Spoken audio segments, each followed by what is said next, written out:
Hello students, aspirant की YouTube class में आपका स्वागत है। मैं हूं आपका दोस्त शिवा। दोस्तों, आज हम पढ़ेंगे क्लास 11 फिजिक्स का तरलों में यांत्रिक, जो कि बहुत इंपॉर्टेंट चैप्टर है। आप आईआईटी लेवल तक इससे क्वेश्चन आते हैं। आईआईटी और नीट में जो फिजिक्स आते हैं ज़्यादातर इस चैप्टर से ही पूछे जाते हैं। ठीक है, इस वीडियो में देखिए 5 टॉपिक में सारा हमारा जो चैप्टर है वो खत्म हो जाएगा। सबसे पहले बात करेंगे दाब की। दाब सब भी जानते हैं क्या होता है। दाब प्रति एकांक क्षेत्रफल में लगने वाले बल को दाब कहते हैं। लेकिन दाब में इसके साथ बहुत सारा सिद्धांत है, जैसे पास्कल के नियम और बहुत सारे इसके जो नियम वो पढ़ेंगे। फिर धारा रेखीय प्रवाह, इसका भी एक मोस्ट इंपोर्टेंट चैप्टर है। ठीक है, फिर उसके बाद बर्नौली का सिद्धांत। हर जगह बर्नौली भी दिया होगा, बर्नौली भी दिया होगा, तो नाम में कंफ्यूज नहीं होता, वही सिद्धांत है। अगला है श्यानता बल। ठीक है, उसके बाद पढ़ेंगे पृष्ठ तनाव। तो सबसे पहले इस वीडियो में, आज पूरी वीडियो में कवर करेंगे हम दाब को लेकर। दाब होता क्या है, दाब कैसे कैसे बढ़ता है, और दाब के प्रमुख जो पार्ट हैं वो कौन कौन से इसमें पार्ट्स हैं। ठीक है, तो चलिए शुरू करते हैं। पहला दाब, पहले जान लेते हैं दाब। दाब इसको डिनोट करते हैं पी से, कैपिटल पी से हमेशा इसको दिखाते हैं। ये आप सभी जानते हैं कि हमने पढ़ा भी होगा। दाब बात करते हैं प्रति एकांक क्षेत्रफल पर और आरोपित बल को दाब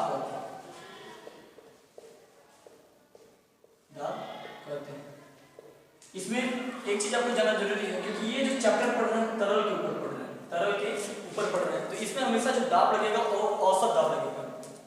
वो जो दाब लगेगा औसत दाब लगेगा। दाब औसत दाब दोनों एक ही है, पर कम क्षेत्र में लगाएंगे, कम मात्रा में लगाएंगे तो औसत हो जाएगा, और अधिक लगाएंगे या उससे ज्यादा लगाएंगे तो वो दाब कहलाएगा। तो इसका फॉर्मूला क्या यहाँ से निकल जाएगा, P बराबर F/A। यहाँ पे एवरेज ए भी लगेगा, एवरेज यानी औसत दाब की बात हम कर रहे हैं। ये हो जाएगा इसका औसत दाब। ये समझ में आ गया। दाब क्या होता है, प्रति एकांक क्षेत्रफल पर लगने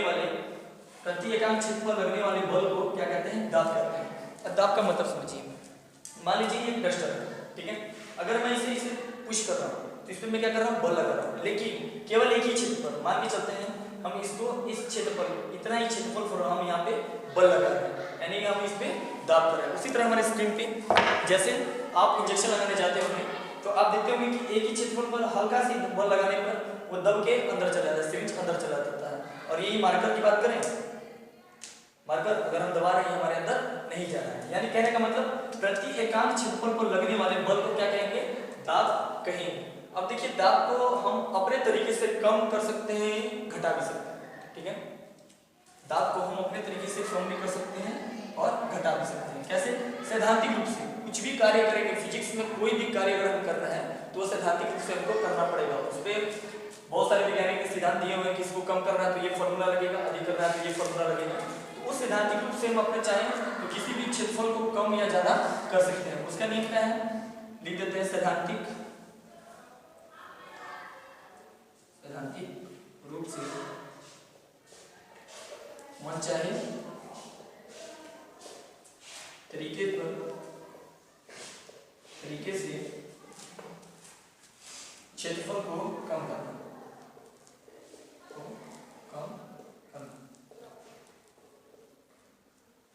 मनचाहा तरीके से हम क्या कर सकते हैं, क्षेत्रफल को कम कर सकते हैं। उसका फॉर्मूला होता है P बराबर लिमिट क्या है हमारा, A टेंड्स टू 0।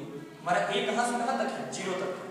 यहाँ पे लग जाएगा डेल्टा F बटे डेल्टा A,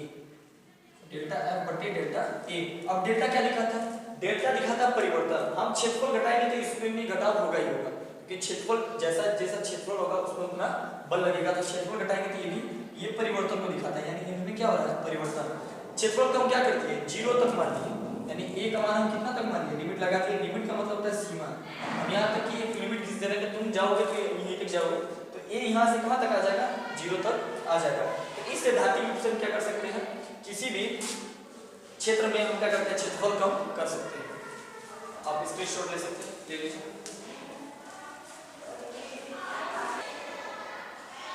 लेकिन इसमें एक चीज ध्यान रखिए, हमेशा अभिलंबवत बल लगेगा।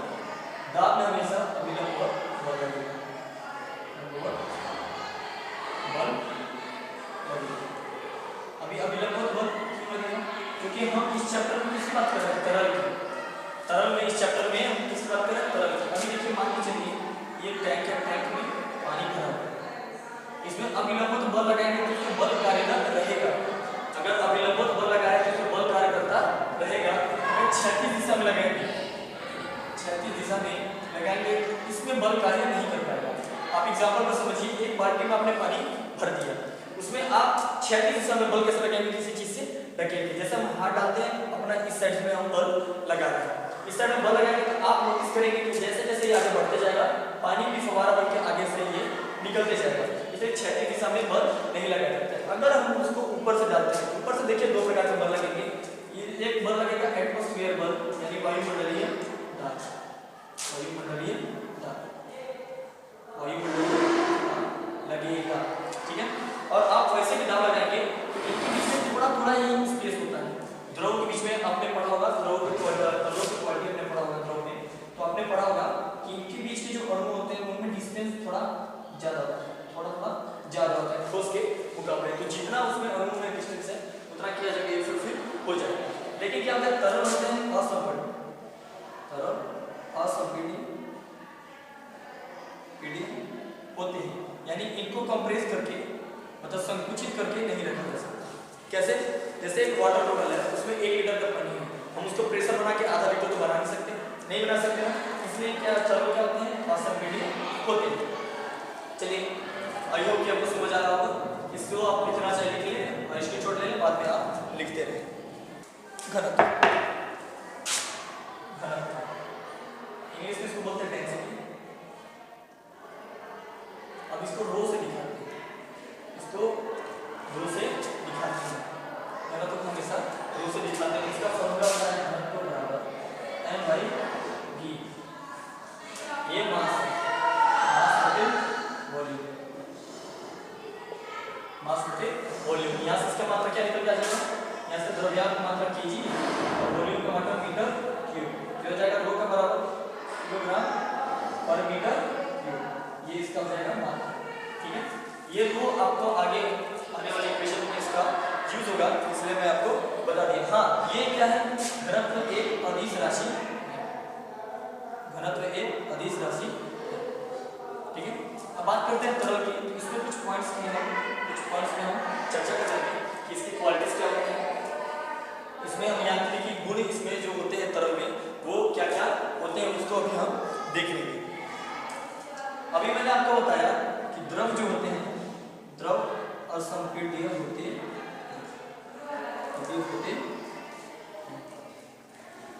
इसीलिए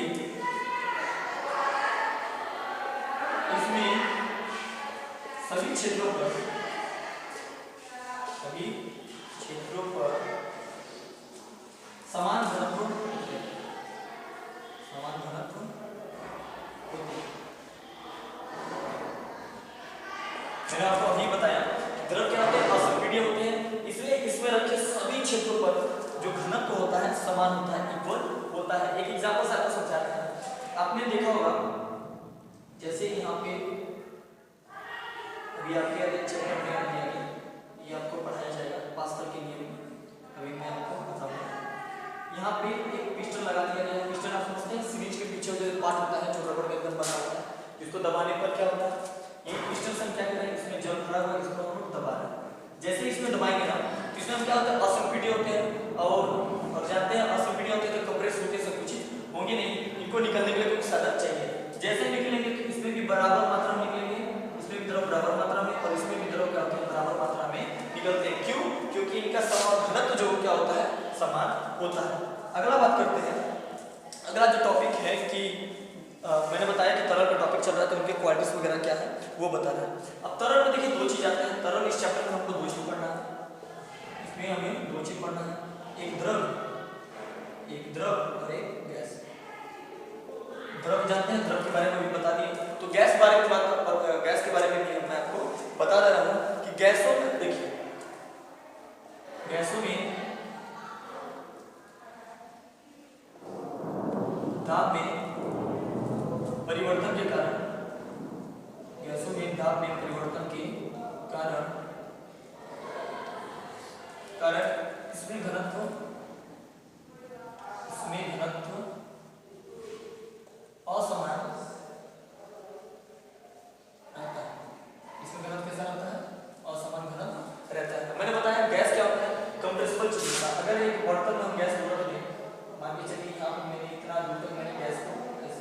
बड़ा गैस मैंने बना दिया। इसको चाहे कंप्रेस करके यहाँ पे रबर का चिप लगा देंगे जिससे क्या गैस को दूसरी जगह से लीक ना हो। यहाँ से चाहे इसको हम दबा के कंप्रेस करके गैस को इतना दूर में संचित कर सकते हैं, गैस को इतने दूर में संचित कर सकते हैं। इसलिए इसका घनत्व क्या रहेगा, बढ़ता रहेगा, घटता रहेगा। ताप में परिवर्तन जैसे ही होगा उसके घनत्व में परिवर्तन होता रहेगा। आप चाहे तो उसके स्क्रीनशॉट ले लीजिए। एक टॉपिक और बताता हूं, देखिए 4 डिग्री सेल्सियस पर 4 डिग्री सेल्सियस पर जल का जो घनत्व होता है, 4 डिग्री सेल्सियस पर जल का घनत्व 4 डिग्री सेल्सियस पर जल का जो घनत्व होता है वो होता है 1.0 गुणे 10 के पावर 3। क्या होता है 1.0 गुणे 10 के पावर 3। इसका मात्रा क्या हो जाएगा, केजी पर मीटर क्यूब हो जाएगा। 4 डिग्री सेल्सियस इसकी बात करें, 4 डिग्री सेल्सियस पर जल का घनत्व कितना होता है, कितना होता है। इसको अगर केल्विन में बात करें तो केल्विन में ज्यादातर इसे 277 के पर लिया जाता है। केल्विन में बात करें तो 277 केल्विन पर लिया जाता है। आप चाहे तो इसका स्क्रीनशॉट भी कर सकते हैं, कर लीजिए।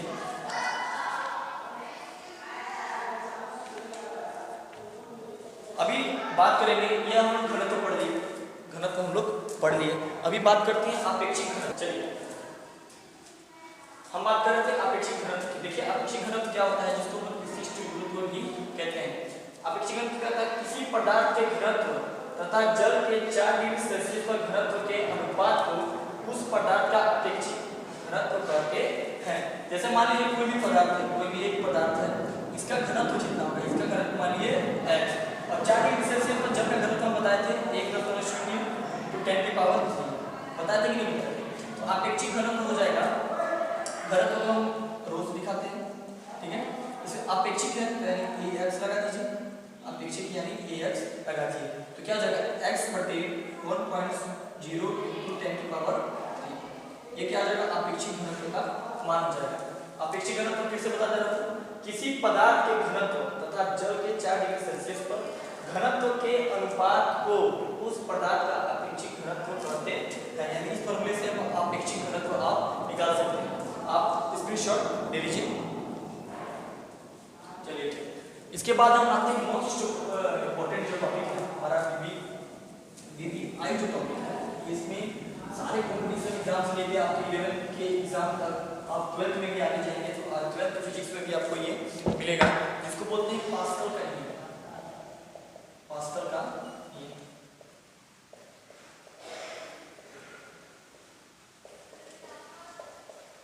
अच्छा हाँ, एक चीज ये VVI question very very important question. इसमें बोल देगा आपको एग्जाम में पूछ देते हैं कि पास्कल का नियम क्या है, पास्कल के नियम को समझाइए, यानी डेफिनेशन देके उसका सारा आपको कर देना होता है। एक चीज मैं बताना भूल जाते हैं पॉइंट कि दाब का जो मात्रा है, दाब का मात्रा, दाब तो 3 तरह का होता है। अभी हम आगे पढ़ेंगे, जैसे वायुमंडलीय दाब हो गया, गैस दाब वगैरह सारा आगे आप पढ़ेंगे। तो इसमें क्या है, दाब का मात्रा होता है पास्कल, इसको PA से डिनोट करते हैं। दाब का मात्रा क्या होता है, पास्कल। अब ये बताना आपको जरूर था, इसलिए बता दिया। अभी ये समझा देते हैं कि मान लीजिए ये एक बर्तन है, कोई सा भी बर्तन है, टैंक वगैरह मान लीजिए, इसमें जल भरा हुआ है। कैसा जल भरा हुआ है, साफ जल भरा हुआ है, इसको बोलेंगे स्थिर जल। मैं पास्कल के नियम को समझा दे रहा हूँ, आगे आपको डेफिनेशन में करा रहा हूँ। इसको बोलेंगे स्थिर जल। स्थिर जल है, इसमें एक वस्तु डालती है, इसमें एक वस्तु डालती है, स्थिर जल में एक वस्तु डालती है, A B वस्तु डालती है A B C। अभी ध्यान दीजिए, इधर से भी इसमें एक बल लगेगा, इधर से भी एक बल लगेगा और इधर से भी एक बल लगेगा। इस बल का नाम रख दिए FA, इस बल का नाम रख दिए FB और इस बल का नाम रख दिए FC। अब जब बल लग रहा है, बल लग रहा है प्रति इकाई क्षेत्रफल पर बल लग रहा है, तो यहाँ पे क्या हो जाएगा, दाब। तो FA के इसमें कन्वर्ट हो जाएगा दाब में, ये हो जाएगा PA, ये हो जाएगा PB, ये हो जाएगा PC। इसमें क्या हो जाएगा, कन्वर्ट हो जाएगा। तो पास्कल का नियम कहते हैं कि जो PA होता है वो बराबर होता है PB के, जो बराबर है PC। यही है पास्कल का नियम। यानी किसी शांत जल में अगर उसमें कोई वस्तु रखी जाए, ये वस्तु कुछ भी हो सकती है, हो सकता है जल में ही इसका मान निकाल दिया जाए, जल को ये वस्तु का रूप दे दिया जाए, तो इसमें जो बल लगेगा बल जो दाब जो लगेगा वो क्या होगा, इक्वल होगी चारों भुजाओं पर। अभी तो मैंने त्रिभुज की बात की। ट्रायंगल शेप में अगर कोई वस्तु रोलिंग शेप में, मान के चलिए एक सिलेंडर यहाँ पे रख दिया है, सिलेंडर का मतलब पाइप यहाँ पे रख दिया है, और इसमें भी दाब की बात करें तो इधर का जो दाब लगेगा, उधर का दाब, उधर का दाब, चारों तरफ का जो दाब लगेगा वो सेम लगेगा। यही है पास्कल का नियम। ठीक है, ये तो आपका ये हो गया। मैं आपको इसका डिफिनेशन लिखवा देता हूँ ताकि आप एग्जाम में आपको इसको लिख सको। ठीक है, डिफिनेशन इसका लिखवा देता हूँ, आप स्क्रीनशॉट ले लीजिए।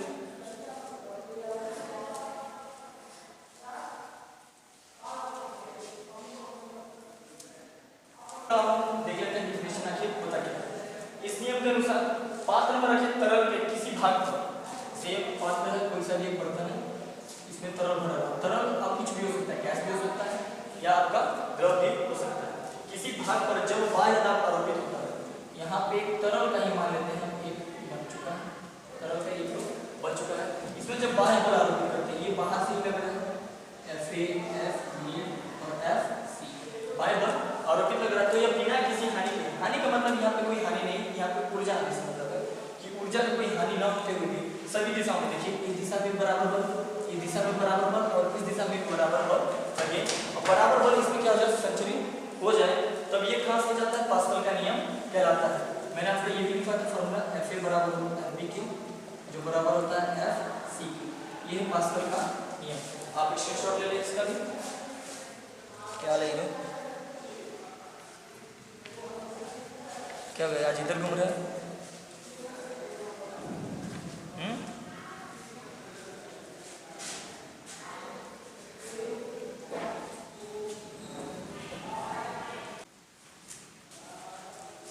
चलिए अगला टॉपिक क्या देखते हैं। अगला टॉपिक है गेज दाब। गेज दाब क्या होता है, H गहराई पर स्थित किसी बिंदु पर अतिरिक्त दाब P माइनस PA, अतिरिक्त दाब होगा P माइनस PA, उस बिंदु पर गेज दाब कहलाता है। कहने का मतलब क्या है, मान लीजिए ये एक पानी, ये थोड़ा गहरा पानी की बात कर रहे हैं, यहाँ पे एक वस्तु रखा हुआ, अगर इस बिंदु की बात करें, किसी भी बिंदु की बात करते हैं, एक ही बिंदु पे, यहाँ पे हमने P का बल दिया, ठीक है, PA का बल दिया, क्योंकि H पर लग रहा है तो PA का हमने बल दे दिया। अभी देखिए PA हो सकता है कभी ये बल का बहुत ज्यादा हो जाए, तो उसको क्या करेंगे, P में से माइनस कर देंगे, P ज्यादा हो जाए P से क्या करेंगे, A माइनस कर देंगे। यही जो एक्स्ट्रा बल है, ये जो हमारा एक्स्ट्रा बल लग रहा है, यही हमारा क्या कहलाता है, गेज दाब कहलाता है। ये भी हमारा एक दाब का एक प्रकार है। अगला है टॉपिक है हमारा वायुमंडलीय दाब। वायुमंडलीय दाब जानना जरूरी है, क्योंकि आप इसमें जो टॉपिक्स पढ़ेंगे आगे वाले टॉपिक्स, उसमें आपने देखा, आप देखेंगे इसमें वायुमंडलीय दाब का प्रयोग हुआ है, कि बोला गया है कि यहाँ पे वायुमंडलीय दाब यहाँ आरोपित किया जाए। तो वायुमंडलीय दाब होता क्या है, पहले वो समझते हैं। पृथ्वी के एक निश्चित क्षेत्र पर वायुमंडल की सभी परतों द्वारा पड़ने वाला दबाव ही एटमॉस्फेयर प्रेशर कहलाता है। अब जानते हो, अब देख लेते हैं वायुमंडलीय दाब का एग्जांपल।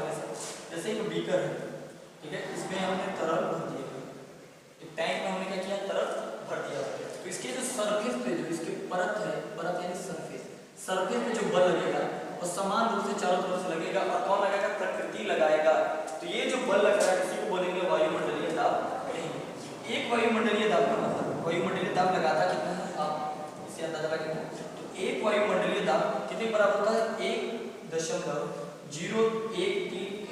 × 10⁵ पास्कल। ठीक है, वायुमंडलीय दाब कितना होता है, एक वायुमंडलीय दाब यानी वायुमंडलीय का एक यूनिट 1.013 × 10⁵ पास्कल का बल लगा रहा है। इससे आप अंदाजा लगा सकते हैं कितना ज्यादा लगा सकते हैं। बात हो रही है पास्कल की, ठीक है, दाब का मात्रक होता है पास्कल, लेकिन समय समय पर ये पास्कल क्या होता है, बदल जाता है, यानी दाब का जो मात्रक होता है हर समय पर बदल जाता है। कैसे बदलता है, पहले आप शिक्षक ले लीजिए, फिर बताते हैं।